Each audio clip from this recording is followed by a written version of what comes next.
Alors on commence, Patrick, avec quoi? Je sais plus. Avec un français, avec un titre de Balavoine.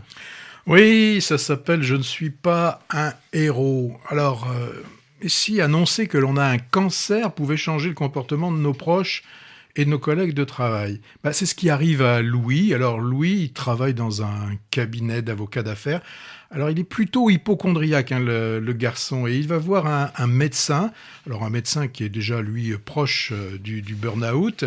Et ce médecin, alors sans la moindre compassion, lui dit qu'à la vue des examens qu'il vient de passer, il serait quand même préférable qu'il en passe d'autres parce que, vu son expérience de vieux toubib, ça lui dit rien de bon dans ce qu'il voit. Mais bon, il précise, faut toujours vérifier. Mais bon, là, ça sent pas bon.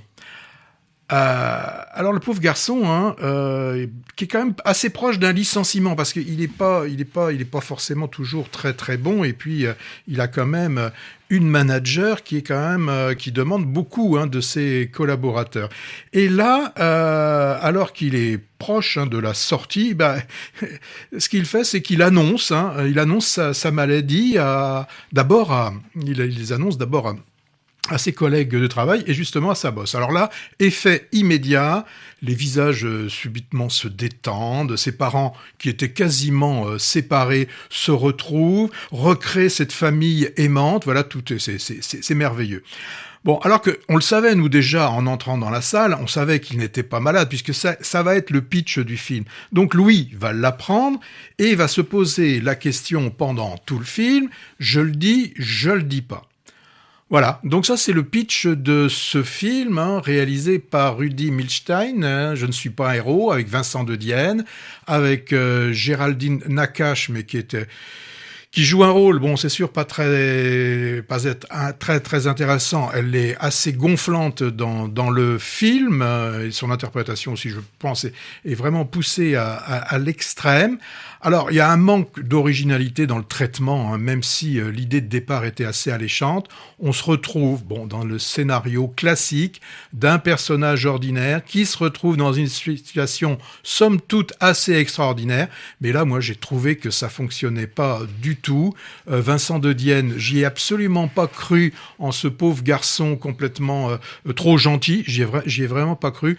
T'as jamais rigolé? Non, les seuls pour lesquels qui m'ont fait sourire, c'est les parents, Isabelle Nanty et Sam Cartman. C'est les deux seuls qui m'ont fait rire. Donc moi, je suis pas un héros, c'est bien vrai ça, mais c'est un peu difficile. Moi, je trouve que question comédie française se voulant populaire, il y en a beaucoup de mauvaises ou qui en ont tellement l'air qu'on n'a pas envie de les voir. Et d'ailleurs, certaines se profilent pour Noël. On va pas les citer. Alors, ma foi, moi, je trouve celle-ci plutôt réussie pour certains aspects, en tout cas.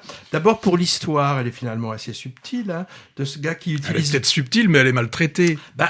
Je sais pas, utiliser malgré lui un faux cancer pour améliorer sa vie professionnelle et familiale, c'est un pitch qui est pas mal. Ensuite, et surtout, pour toute une galerie de personnages secondaires, bien compés et drôles. Alors, je pense aux voisins atypiques, dépourvus d'émotion. Alors toi, la militante au vocabulaire grossier, interprétée par Géraldine Nakache, et t'as pas plu, mais ça m'a fait rire. Alors ça va 5 minutes, mais pas tout le film. Ouais, la mère du héros, tu l'as dit, l'impayable Isabelle Nanty, et le médecin complètement à l'ouest aussi, vraiment. Bref, ces personnages-là qui nous font des sketchs finalement à chaque apparition m'ont vraiment fait rigoler. Ou dans une autre tonalité aussi, le jeune malade pour de vrai, que j'ai trouvé lui très émouvant. Bon, ce qui m'a paru moins réussi, c'est la critique un peu lourdaude sur la vie de bureau et sur le cabinet d'avocats qui défend des causes amorales, ou également le côté comédie romantique du film plutôt raté, et la fin aussi attendue, comme souvent dans les rom-coms.